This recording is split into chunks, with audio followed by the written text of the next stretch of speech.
70 शब्द प्रति minute. Yes. यहाँ एक सवाल खड़ा होता है, क्या नरेंद्र मोदी का असर कम हो रहा है? वे यहाँ तक पहुँचे ही नहीं हैं, बल्कि 2 बार पूर्ण बहुमत हासिल किया है और पूरे विपक्ष को ध्वस्त कर दिया है। तो ऐसा थोड़े ही है कि वह चतुर नहीं हैं। वह इंदिरा गांधी के बाद सबसे चतुर, सबसे होशियार राजनेता हैं। उनकी राजनीतिक छवि 3 बातों पर टिकी है। पहली, शानदार भाषण शैली और संदेश देने की ताकत। दूसरा, व्यक्तित्व की आभा और निर्णय लेने की क्षमता। और तीसरा, आम भारतीय के साथ जुड़ जाने का ऐसा हुनर कि गरीब से गरीब भी खुद को उनसे जुड़ा महसूस करता है।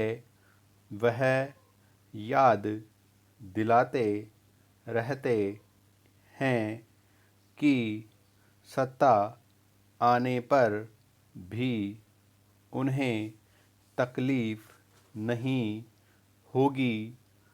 वह झोला उठाएंगे और चले जाएंगे। फ़कीर के पास खोने के लिए होता ही क्या है? वह जानते हैं कि असली वीआईपी गरीब व कामकाजी तबका होता है, शहरी अभिजात या मध्य वर्ग नहीं। क्योंकि एक भारतीय राजनेता को खुद तो चुनाव जीतना ही होता है, 300 दूसरे लोगों को भी चुनाव जीतना होता है। मगर फिर कोरोना वायरस के दौर में उनके सभी संदेश मध्य वर्ग और अमीरों के लिए क्यों हैं?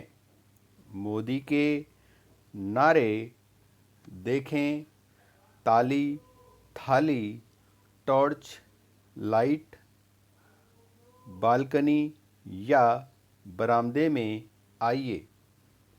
लगता है कि छठे साल में मोदी की राजनीति इतनी भ्रमित हो गई है कि वह बालकनी वालों को ही असली भारत समझ रही है।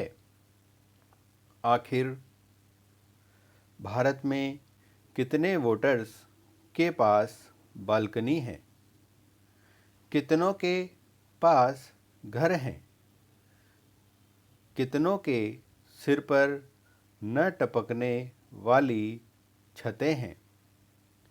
करोड़ों लोग अपने परिवार से सैकड़ों मील दूर रहते हैं। बिना खिड़की की माचिस जैसी कोठरी में 14-14 लोगों के हुजूम शुरू होने के करीब 50 दिन बाद भी कोई भी बड़ा नाम इन लाखों लोगों से सहानुभूति जताने नहीं आया, मानो इन लोगों का वजूद ही नहीं है।